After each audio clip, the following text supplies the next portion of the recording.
Good day and welcome to another Pingree Report.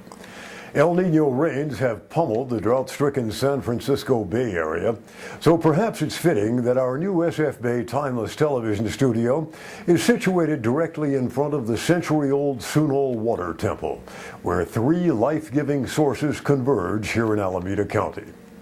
This Corinthian columned edifice was commissioned by William Bowers Bourne II and designed by famed San Francisco architect Willis Polk. Bourne's Spring Valley Water Company held the monopoly on San Francisco's water supply until 1930.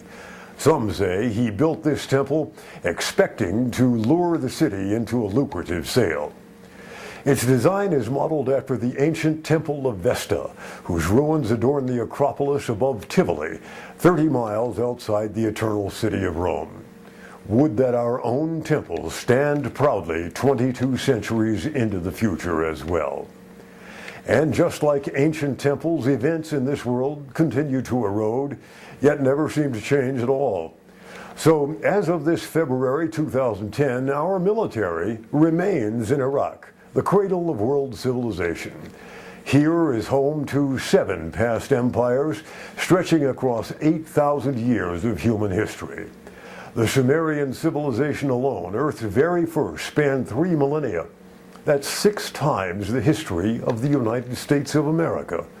Meanwhile, we Americans have already metastasized from citizens into consumers. Most of us cannot name a single founding principle of our republic, and yet we puzzle at being labeled upstart barbarians. Escalating wars in Afghanistan and in Pakistan provide pieces to today's puzzling empire quest. We maintain more than 820 military bases in 135 foreign countries. We outspend all the world's militaries combined. American defense contractors provide more instruments of war to foreign states than do all the other world's military nations added together.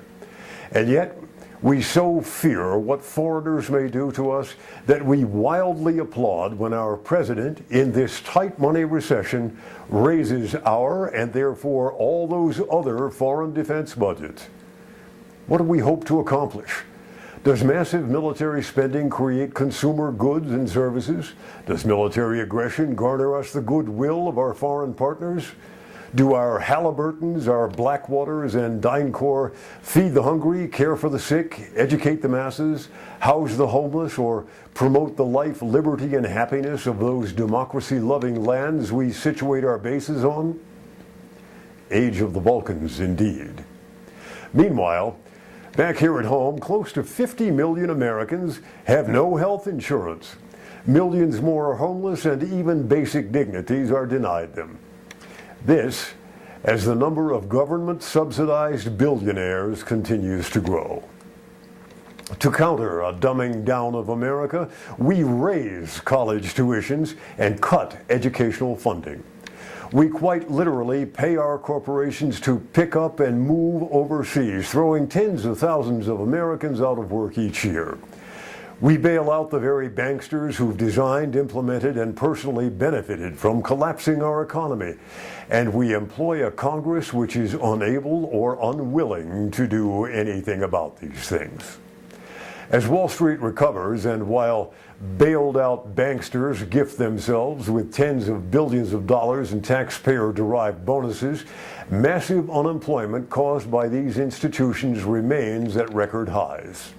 It's estimated 1 job is available to every 6 job seekers, and yet we continue to lose more jobs each and every month.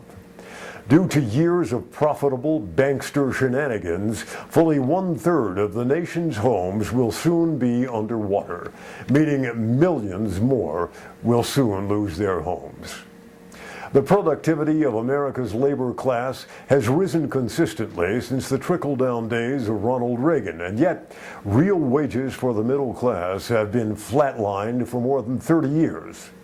Lest we think everyone has shared in the burden of working longer, harder, and producing more for less, that same 30-year period saw the upper 0.1% of our population taking 30% of the entire economy's monies. Much, if not most, of these gains were the fruits of the working class. There are words to describe this.